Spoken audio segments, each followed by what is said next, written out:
Welcome to the Michigan Golfer Show with our host, Bill Shelton. Join us each week as we explore the courses, the people, and the events that shape our great game. Welcome to the Michigan Golfer Show. This edition's guest is a third-generation golf course architect with lifelong exposure to all aspects of golf operations and development.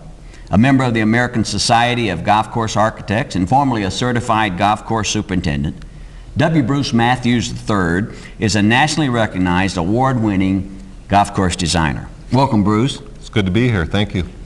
The Matthews name is synonymous with golf course design in Michigan. In fact, been referred to as the Michigan Architectural Dynasty.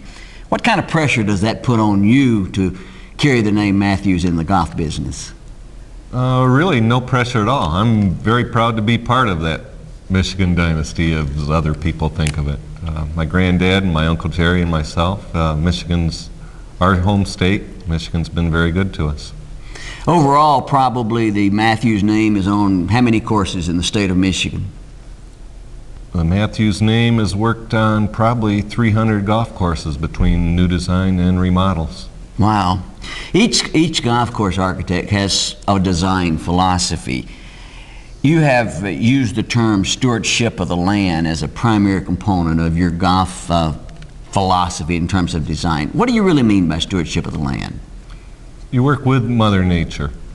We design with Mother Nature. We look at what that land is giving us, what we have to do to protect our resources of this state, and what we want to do for a passive golf activity over that land.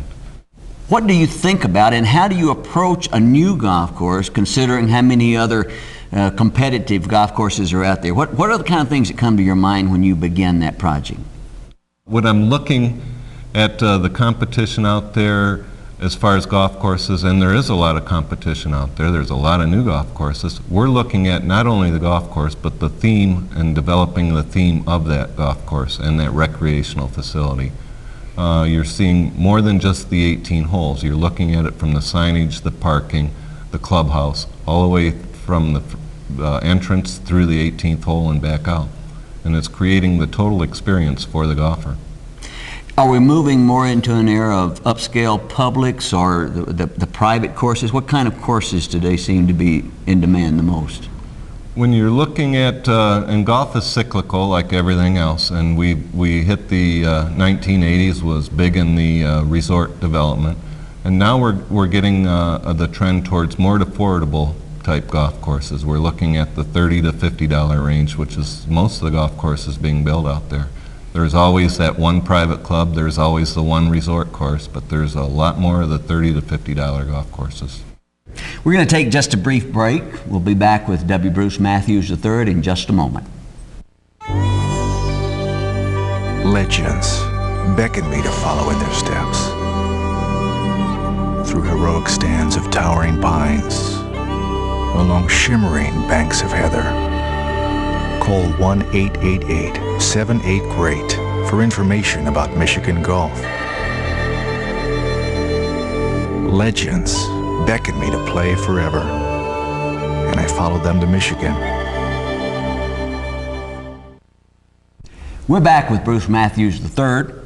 Bruce, time doesn't permit that we review all of your projects, but let's talk about a few of them. First of all, Hidden River Golf Club and Casting Club in Brutus, Michigan, and Emerald Vale Golf Club. Both of these have been recognized as outstanding golf courses. Both of them are real nice golf courses. Let's start with Emerald Vale. We'll start with that one first because that one started out as a dream in about 1987.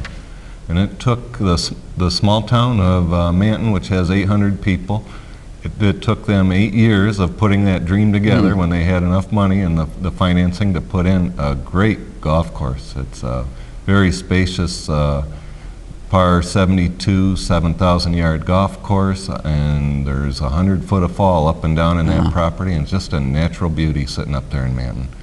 And Hidden River is a great one in another way. A very natural piece of property with the Maple River, a blue ribbon trout stream running right in front of the clubhouse and through the course. And we're up there in northern Michigan and with the wildlife, and at the people playing golf through those woods and over those hills. It's just a totally unique experience up there. We're going to take another look at Hidden River in just a moment, but I want to turn to your latest project, which is really unique. You have built a golf course on a ski hill, the Jackal at Mount Brighton. This has got to be a very, very different kind of challenge from a golf design and certainly a golfing experience. Tell us a little bit about the Jackal, which I believe is going to be opening maybe in June or so. The Jackal is unique.